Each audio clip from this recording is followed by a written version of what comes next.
మా తల్లి బ్రతికున్న దినాల్లో ఎప్పుడు ఒక మాట చెప్పేది, ఇంట్లో తినటానికి లేదు, ఆ బేరంలో పనిచేయటానికి నేను వెళ్ళానయ్యా. మధ్యాహ్నం 1 గంట ప్రాంతంలో బట్టువాడా ఇచ్చాడయ్యా.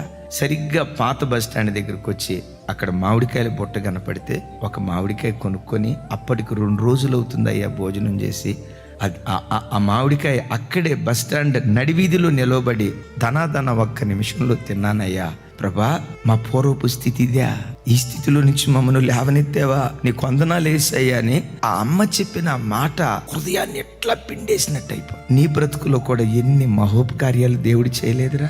మనందరి బ్రతుకు నాతో సహా మొద్దన్నానికి కూడా నోచుకోలేని దయనీయ స్థితులు మనందరివి.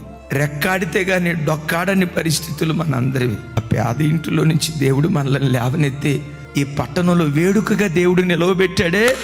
ఎప్పుడు వాటిని మనం జ్ఞాపకం చేసుకుంటూ మన పిల్లలకు మనం వివరించుదాం కాక.